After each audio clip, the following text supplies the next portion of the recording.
Good afternoon. Welcome to Simpler Futures free video update, February 16th, Wednesday, heading into options expiration end of this week. This is a volume profile chart for today's trade in the blue shaded background. See, we started this morning sideways to really about nothing, sideways to a little lower until 1 o'clock Fed minutes, and it was all up from there. 44.20 or so up to about 85, half the weekly expected move or range in less than a half a session here today. And if anything, update, earlier in the week we had 44.40 as over under. Looks like we're above that now. I'd mark that up to not perfectly, but basically 44.60. I mean, it can trade 57 or something, but put it right about there. And go show you that into the end of the week here. You're looking still at, what is that, 63 or so points, 6.5 in the SPY, so 63 or so in the ES into the end of the week. Looks like there is a good fair amount of volume and open interest at 4,400 or 440 on the SPY on the put side, equally as much at 450 or 4,500 on the call side. And so, what you can do is look at, like, tomorrow, you can sell a 440 put. And I would wait, though, a little bit on this top side up here and looking at selling like a 50-51 call, but waiting until the S&Ps are nearer like a 45, 15, 20 level, which puts the SPY right there at 451 right in there.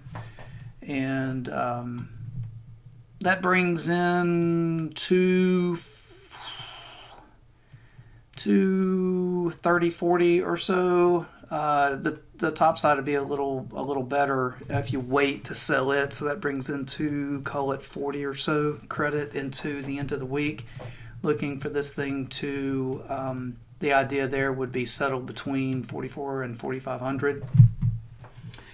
And let's see if I can go back now to, I'll put it back on maybe an S&P and then go to a daily for you. So all of this volatility, and really honestly you can see that it's accomplished nothing. I mean, nothing. We've been 43.50 by 44.80, almost 4,500, 150 wide or so. And we're back into here, just above us is back into balance at 4,500. So honestly, quite the range, but at the end of the day, really just essentially accomplished next to nothing.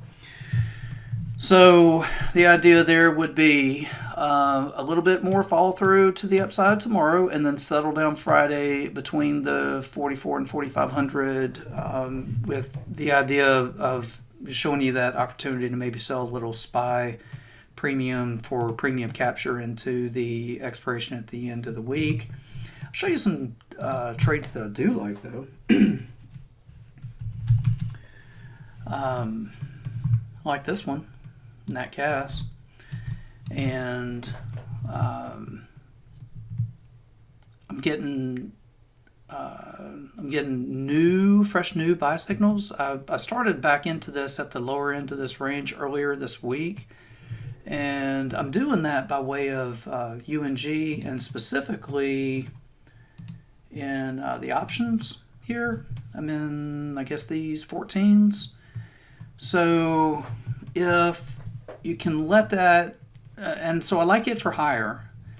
And if you can let that come in just a little bit, it's 1580 something here in the UNG. If you can let that come in to basically just right around 15 or so, and go with those March calls at that time, then the idea here would be that this progresses or continues to progress back into at least this gap, maybe better, but into this area. That'd be a nice little trade. I like that one. And since I like gold, but have not really figured out how to get into gold itself up here at these levels, but rather would allow it an opportunity to come in a bit. There's a way that I like to look at doing this, much more reasonable, kind of, and lower risk in terms of kind of P&L, risk tolerance, and that would be to go with a gold ticker like this one, like Nova Gold. This one used to trade, maybe I could show you better on a weekly chart. This one used to trade in a range of like $3 by $5. And it finally broke out of that range from 5, right? And then traded a lot higher. Came back one time to readdress what used to be the overhead at 5, affirmed it as now support, and has been trading higher since, right? So I like this one. I like the idea that this is a way to try to trade some gold to the long side, but without having to take on the risk of like a GLD or gold, maybe futures, that kind of thing. This is an optionable ticker too, Nova Gold is, and so I'd be looking at about $6 support here now. What used to be 3 by 5 and then came back and checked that 5 one time for support, used to be overhead. I'd kind of try to mark that support now up to about 6. Looking at this, fresh new buy signals, I like the fact that it's in a squeeze and earnings behind us. Don't have to worry about that for a while. And keep in mind, this is a weekly chart too, so this is, this is good. That's a weekly squeeze, right? So we'd be looking for this to fire off to the upside. All kinds of different ways to do this. I mean, you could sell puts to have this assigned, put to you. Or you can just, honestly, you could just buy the shares and finance that with covered calls as long as this thing, continues to kind of work its way higher. So I like that. And a couple other things that seem to be working are the grains, the agricultural. So we got, like the beans, they're up pretty nicely here today. The ones I really like even better than that, though, honestly, are corn and wheat. And so we're looking for, and I'm in both of those, and I went into those actually by way of the ETFs, right? So you can go into CORN, and it too is optionable and quite kind of easy to trade on the options, right? So I guess I'm out in May on these, and then in wheat also, let's see, I guess I went with April. I really may have even should have gone with July because I like this a bit further out, but I'm in April on these, and I'm in like 10 of each of these on the corn and the wheat.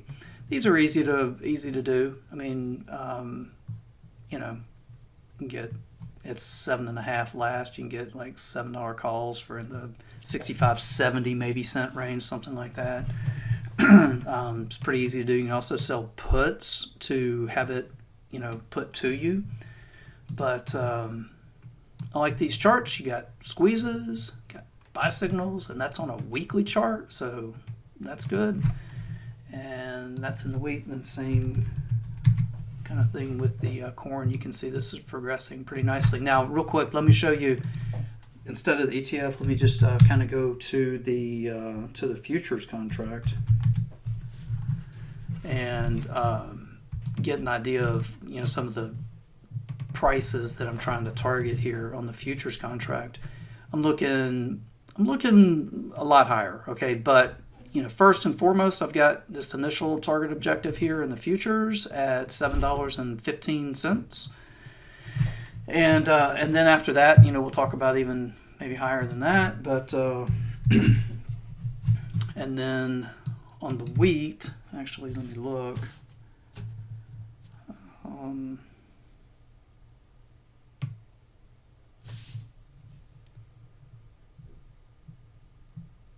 guess I'm going to try to push this into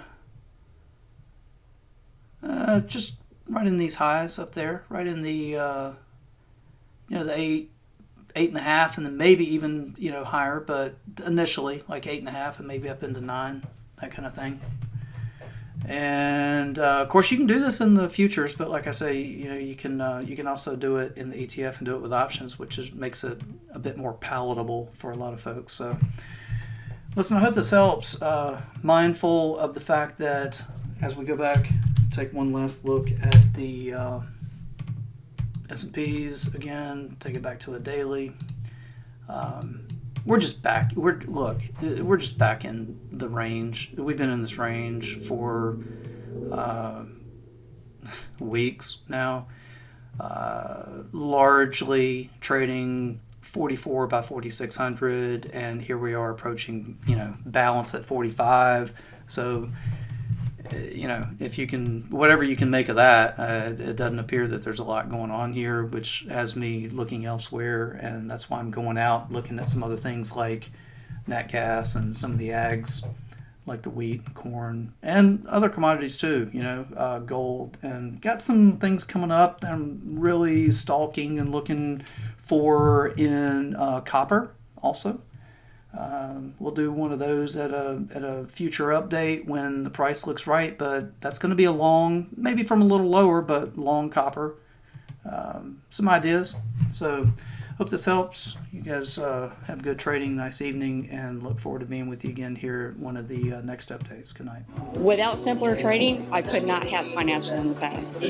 This is one of the best investments I ever made in my life. It's helping me find consistency. It's one of the things that won me